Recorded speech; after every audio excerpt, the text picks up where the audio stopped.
Mucho interés hubo en la agenda económica de este jueves para ver cómo tomaría el mercado el avance de la reforma constitucional para retirar hasta el 10% de los fondos de pensiones. La bolsa cayó con fuerza, de hecho fue la que más cayó en el mundo, y el dólar estuvo sumamente volátil. Según expertos, puede ser un presagio si la iniciativa avanza hasta concretarse. Eso sí, todos concuerdan en que no hay que cambiarse de fondo ahora buscando algún resguardo, algo en que incluso coinciden Felices y Forrazos. Ni siquiera lo sé, tengo que ver cuál es el decreto. ¿Tú no sabes si va a llegar a mañana? Y son nuestros ahorros. El que no lo necesita no lo debe hacer nomás.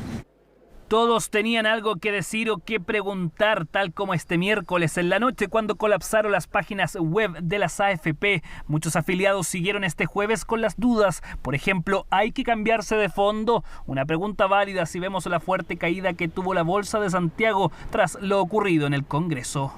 No hay que tomar apuestas en base a algo que todavía no es una realidad, y si es que llegase a ser realidad va a venir con algún procedimiento para afectar lo menos posible al mercado financiero. No a los cambios anticipados de fondo, dicen los expertos. Importante mensaje que las propias AFP difundieron a través de un correo. Ahora, ¿qué pasaría con la rentabilidad de los multifondos si se concreta la reforma para retirar el 10% de la cuenta individual? Y si una persona, por ejemplo, de 35 años, hoy día retira 1 millón de pesos de su saldo, solo por el efecto de haber retirado el 1 millón de pesos, cuando cumpla 65 años, ese 1 millón de pesos no va a existir en su saldo 3 millones de pesos. Eso considerando una rentabilidad del 4% real. Es un impacto pequeño porque las pensiones son extremadamente bajas en Chile, ¿no? Hoy día, ¿no?, hay miserias en las pensiones y con el retiro va a ser prácticamente lo mismo. No puede ser que el costo de la pandemia y de esta crisis la pague con su esfuerzo los trabajadores y trabajadoras de Chile. Acá hay un rol del Estado y no le sigamos cargando la mano a los futuros pensionados y a los actuales trabajadores. Incertidumbre trasladada desde el Congreso a los afiliados y de manera paralela al mercado, porque la reacción ahí fue inmediata, como las AFP tendrían que vender bonos y acciones expresadas en dólares para pagarle a los que quieran sacar sus fondos. La divisa estadounidense partió la jornada con una fuerte caída de 10 pesos, pero el panorama cambió con el correr del día y finalmente cerró subiendo 2 pesos. ¿Por qué? Después de una apertura bastante bajista para el dólar en nuestro país, se ha visto un repunte muy interesante. Esto debido a que vuelve la incertidumbre en los mercados por la expansión que ha tenido el coronavirus. Esa incertidumbre implica una debilidad para los activos que son considerados de mayor riesgo y que están ligados al ciclo económico. Según un informe de Scotiabank, de aprobarse totalmente la reforma constitucional, las AFP deberían vender hasta 1.204 millones de dólares solo en acciones de empresas chilenas. Esta proyección hizo que el IPSA de Santiago se desplomara 3,67% y aquí no hubo ningún factor extranjero, como en el dólar. Si bien el mercado ayer incorporó parte de la probabilidad de esta noticia con una caída de un 69%, hoy día, ya con la noticia conocida, el mercado sigue incorporando una caída aún mayor. Perfectamente las AFP pueden salir a vender acciones y o bonos internacionales para de esta forma satisfacer la demanda de este porcentaje de clientes. El mismo reporte del banco canadiense asegura que el dólar bajará, las tasas de interés subirán y que el valor de las acciones caerán. Todos elementos que impactarán a la baja los fondos de pensiones, claro, siempre que la reforma se apruebe. Obviamente me equivoqué al introducir la nota. La empresa es Felices y Forrados. Bueno, el miércoles les mostramos los principales mensajes de ese informe de Scotiabank que veíamos en la nota de Raúl Sepúlveda. Queremos analizarlo en profundidad. Para eso estamos en contacto con el economista jefe de Scotiabank, Jorge Zelaibe. Jorge, gracias por estar en Agenda Económica. Buenas tardes. Buenas tardes, Nicolás. Un gusto estar con ustedes nuevamente. Antes de entrar directamente a los números, ustedes señalan que hay una alta probabilidad de que los afiliados que puedan retirar los fondos sean el 100% de los que podrían hacerlo. ¿Por qué tienen esa estimación? Por ahora, trabajamos bajo ese escenario, por supuesto. Tenemos escenarios alternativos, pero estamos básicamente considerando el proyecto de ley en el estado actual. Estamos convencidos de que van a haber indicaciones que pueden restringir la cantidad de personas que podrían acceder a retirar sus fondos.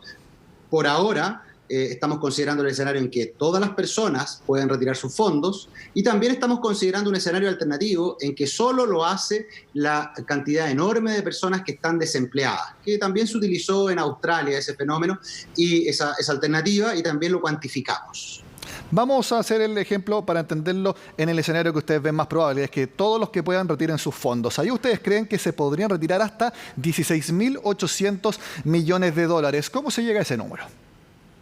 Mira, básicamente lo que hacemos ahí es considerar la propuesta original, donde personas que hoy día tienen 1 millón de pesos en su cuenta retiran 650.000 pesos, aquellos que tienen 50 millones de pesos en su cuenta retiran los 4.300.000 pesos. Una vez que tú vas ruta a ruta, composición a composición, llegas a magnitudes de esa dimensión, que considerando distintos tipos de cambio pueden variar entre 17.000 millones de dólares, como mencionaste tú, y 20.000 millones de dólares. Esa es una magnitud muy importante, estamos hablando de varios puntos porcentuales del Producto Interno Bruto. Ustedes tenían otra cifra ayer cuando emitieron el primer informe. De hecho, nosotros lo dimos acá en Agenda Económica. Era más o menos 38.000 millones de dólares. Bajó bastante. ¿Qué fue lo que pasó que tuvieron que hacer ese ajuste? Refinamos los datos, refinamos los cálculos. Efectivamente se redujo bastante, pero estamos hablando te insisto, Nicolás, varios puntos porcentuales del Producto Interno Bruto que estarían en parte importante, algunos de ellos, dependiendo, y eso también tenemos respuesta, dependiendo de el cotizante, dónde está cotizando hoy día, dónde tiene sus fondos, serían remesados y podrían obviamente tener impacto, como lo han dicho algunos analistas, sobre el tipo de cambio, también sobre las tasas de interés. El saldo administrado probablemente se vería, y ya se está viendo, dañado en todos los fondos, no solo en los fondos riesgosos. Hay algunas personas que señalizan que hay que cambiarse de fondo. Puede ser por caída relativa, pero todos los fondos están siendo hoy día dañados producto de este anuncio que aumenta la probabilidad de que ocurra un retiro relativamente masivo y concentrado temporalmente, Nicolás. Eso es muy importante, concentrado temporalmente. Dada la naturaleza del proyecto, donde se intenta ayudar a las personas en el muy corto plazo, estos dineros no se liquidarían o no saldrían no se repatriarían en el caso de las acciones internacionales en un plazo largo. Sería un proceso muy intenso, ¿ya? Y obviamente que eso afecta las variables económicas de manera muy significativa en un mercado que obviamente con magnitudes como las que estamos mencionando son importantes. Eso es importante de señalar, Jorge, independiente si uno está de acuerdo o no con la idea. Lo concreto y lo que van a decir los números es que si esto se concreta y efectivamente se aprueba totalmente la reforma constitucional, la rentabilidad de todos los multifondos van a caer. Es muy probable, probablemente los instrumentos de renta fija, los instrumentos de los fondos D y E y en alguna medida el fondo C, podrían estar algo más protegidos si es que también vemos la acción del Banco Central conteniendo el alza de las tasas de interés que podría traer o acarrear la liquidación por parte de esos instrumentos. También estamos convencidos que las AFP son excelentes administradores, lo han hecho bastante bien en las últimas décadas, con rentabilidades muy sorprendente y por lo tanto lo más probable es que también utilicen estrategias para minimizar el efecto en los valores cuota. No me cabe ninguna duda de que eso va a ocurrir, pero aún así es altamente probable que ocurran daños en los valores cuota, en los saldos administrados. Jorge, ustedes señalan entonces que los fondos A y B serían los más perjudicados. Te lo pregunto porque ustedes también señalan más o menos de dónde saldrían los fondos y señalan que el 25% saldría de los fondos A y B y que la mayoría saldría de los otros fondos. ¿Por qué serían los más perjudicados el fondo A y B en su rentabilidad?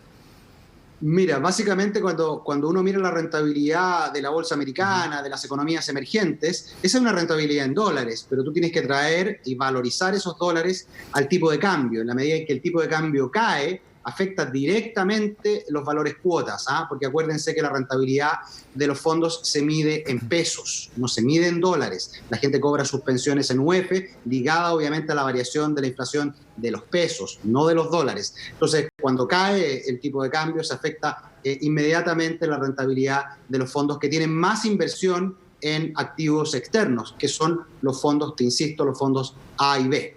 Jorge, vamos viendo punto por punto. Ustedes señalan que la bolsa caería. Vimos lo que pasó con el IPSA hoy día cayendo 3,67%. Incluso dicen que en el escenario más extremo se venderían acciones en Chile por hasta 1.204 millones de dólares. Ahí el ejercicio es que se tienen que vender acciones porque hay que tener liquidez para pagarle a la gente y mientras más acciones hayan en el mercado, baja su precio. Ese es el raciocinio.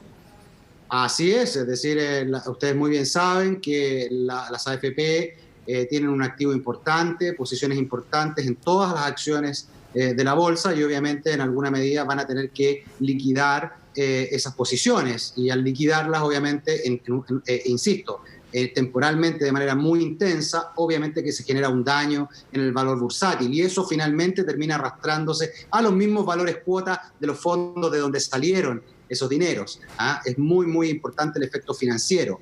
Esos son elementos que yo creo que tienen que entrar en la discusión. Yo te levanto hoy día, efectivamente se va a crear un fondo para reintegrar los fondos que eventualmente salgan, pero ¿se van a reintegrar las pérdidas de valor que van a tener los saldos restantes? Probablemente no están pensando eso en la Cámara de Diputados. Te diría que hay mucho elemento financiero que meditar, que reflexionar, que analizar con calma cuando se toman estas decisiones. Jorge, hablemos también de los bonos. ¿Ustedes creen que como máximo se podrían liquidar 2.823 millones de dólares de bonos de la Tesorería General de la República? Y señalan como efecto que eso haría subir las tasas de interés. ¿Cómo podría afectar eso también al mercado? Mira, en el caso de los activos de renta fija, afortunadamente tenemos al Banco Central a puertas de estar autorizado para, en el mercado secundario, adquirir bonos soberanos. Esperamos que eso también se apruebe, que finalmente vea la luz y eso podría contener el efecto alcista en las tasas de interés que se produciría si es que las AFP efectivamente tuviesen que liquidar esos instrumentos. Pero en el caso, te insisto, de los fondos más riesgosos, la situación es un poco, está más sometida a las fuerzas del mercado. En el caso de los instrumentos de renta fija, sí, esa es nuestra estimación, pero obviamente, insisto, las AFP van a hacer un enorme esfuerzo probablemente por tratar de que eso se concentre en depósitos a plazo, en activos más líquidos. En alguna medida van a tener que liquidar instrumentos de más largo plazo, que son aquellos también, hay que mencionarlo, que están vinculados a las tasas de los créditos hipotecarios. Es decir, las tasas de los créditos hipotecarios están altamente vinculadas a las tasas de largo plazo, que son aquellas que justamente tendrían alguna fuerza vendedora por parte de las AFP en esta circunstancia donde serían obligadas a liquidar rápidamente sus activos. Ustedes mencionan que en dólares se liquidarían entre 1.589 y hasta 8.344 millones de dólares. El dólar, obviamente, si hay más en el mercado, cae de precio. Eso pasó durante gran parte del día este jueves. ¿De qué magnitud estamos hablando en la caída del valor del dólar en Chile? Mira, la magnitud va a depender de cómo nuestros congresistas logran afirmar este paquete de ayuda. Y ahí hay una reflexión bien importante que tampoco se ha colocado en discusión. Muchas de las personas que van a retirar estos fondos son personas que finalmente van a tener que tener el apoyo fiscal para tener una pensión. Es decir, en la medida en que retiran los fondos hoy día, más va a tener que colocar el fisco para darles y aumentar el pilar solidario en el futuro. Nuestras estimaciones es que en torno a 10.000 a 9.000 millones de dólares van a significar el desembolso fiscal a futuro que va a tener que hacer el gobierno para apoyar a estas personas que están retirando sus ingresos y que por lo tanto no van a tener una pensión suficiente para el pilar solidario o se les va a acabar antes y van a tener que recurrir al pilar solidario. En consecuencia, uno podría, de esa misma manera, si se llegase a aprobar este proyecto en plenitud, decirle al gobierno, usted tiene, si desembolsa 10.000 millones de dólares, hoy día probablemente tendría un costo fiscal similar en el futuro. ¿Por qué? Particularmente endeudarse hoy día en 10.000 millones de dólares y ayudar a las personas entregando esos 10.000 millones de dólares sin que retiren sus fondos, es similar a que las personas retiren sus fondos y que el fisco en el futuro tenga que entregar más pensiones y más apoyo al pilar solidario. Esa es una dimensión bien importante que no ha entrado en la discusión. Y la otra dimensión que tú me preguntas respecto al tipo de cambio, es muy importante el tema cambiario, es decir, en la medida en que los congresistas comienzan a limitar con las indicaciones las personas que pueden acceder, es menor la magnitud de liquidación de dólares que puede ser necesaria, podríamos llegar a magnitudes mucho menores a las que nosotros mencionamos en el informe y obviamente el impacto sobre el tipo de cambio sería bastante menor. Ahora, en un contexto donde necesitamos un tipo de cambio más alto, hay que mencionar eso, en la medida en que el tipo de cambio se aprecia, se retrae la competitividad del sector externo y obviamente el sector externo, una vez que volvamos a la normalidad o a la pseudo-normalidad, era uno de los llamados sectores a empujar la creación de empleo. En la medida en que ese sector tiene menor competitividad, obviamente la capacidad de crear empleo se limita enormemente. Son consideraciones de equilibrio general que nosotros llamamos, que tienen que también entrar en la discusión. Yo soy de aquellos que también las personas tienen que hacer sus cálculos, es decir, en la medida en que estamos teniendo rentabilidad, el Fondo C, por ejemplo, ha rentado 10% el último año. Si yo retiro hoy día 2 millones de pesos, dejo de ganar 200.000 pesos el próximo año, dejo de ganar más de 2.400.000 el próximo, a diferencia de endeudarme con el fisco, que me lo está prestando a tasa cero. No estoy diciendo que la ayuda del fisco sea la suficiente, esas son cosas que tienen que definir nuestros políticos y el gobierno, pero sí te estoy hablando desde el punto de vista financiero para las personas. Da la impresión de que no es un buen negocio retirar los recursos. Jorge Zelaibe, economista jefe de Scotiabank, muchas gracias por analizar este informe acá en Agenda Económica. Buenas tardes. Buenas tardes. Hacemos una pausa y al regreso les cuento por qué la TAM ya no vería o no tendría necesidad de pedirle ayuda al Estado chileno para seguir operando. Ya volvemos.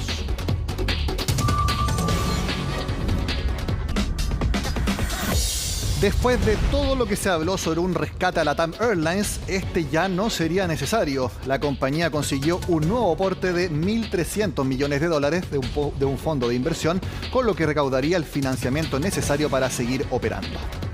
Durante la madrugada, la TAM informó a la Comisión para el Mercado Financiero que el fondo estadounidense Oaktree Capital Management comprometió el dinero que asegura su continuidad. Este nuevo aporte corresponde al llamado tramo A de la propuesta de financiamiento a través de la figura Debtor in Possession, un mecanismo que establece garantías para la devolución preferencial de los recursos y que se suma a los $900 millones comprometidos por Qatar Airlines y las familias Cueto y Amaro y que corresponden al tramo C del financiamiento.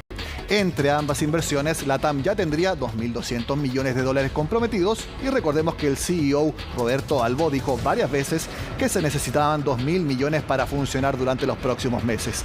Ahora todo depende de la Corte de Nueva York, instancia que decide prácticamente todo respecto a las compañías que se acogen al capítulo 11, un procedimiento al que desde hoy finalmente también se sumó la TAM Brasil.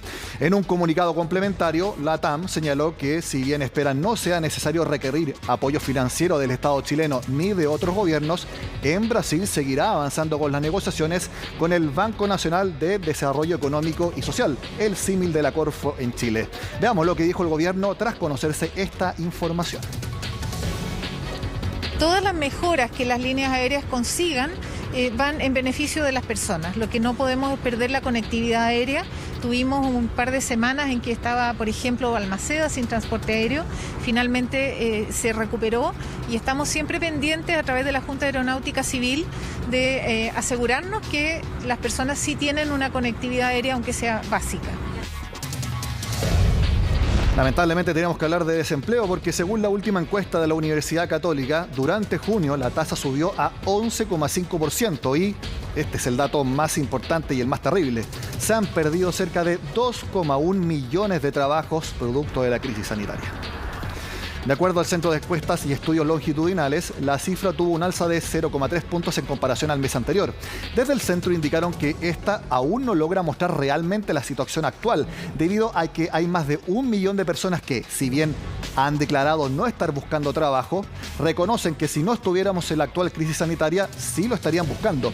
Además, si esas personas fueran incluidas en la evaluación y también se contemplara a quienes ahora están bajo la Ley de Protección del Empleo, la cifra podría llegar incluso a 28%. Por otra parte, la tasa de personas ocupadas está apenas en 43%, cifra que solo se compara con la crisis de los 80. Ahora, volviendo a los 2,1 millones de empleo menos en los últimos 12 meses, el sector más afectado corresponde a las trabajadoras de casa particular o las asesoras, grupo que ha sufrido una disminución de 70% en su empleo, una caída monstruosa. A esto también le siguen los trabajadores por cuenta propia y también las personas asalariadas, con una caída de 27 y 20% respectivamente.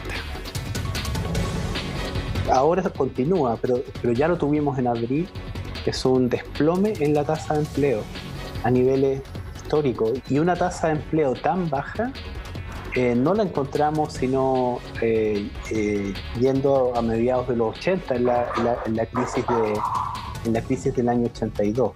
Si uno le toma ese 1.100.000 personas y se lo adiciona a los desocupados de hoy día, y además a una fracción de los que están en la Ley de Protección del Empleo, llega más o menos a una tasa del 25-28%, que yo creo que refleja de mejor modo la magnitud del shock negativo que hemos tenido en el mercado laboral. De esta forma terminamos la agenda económica de este jueves. Sigan con nosotros acá en CNN Chile.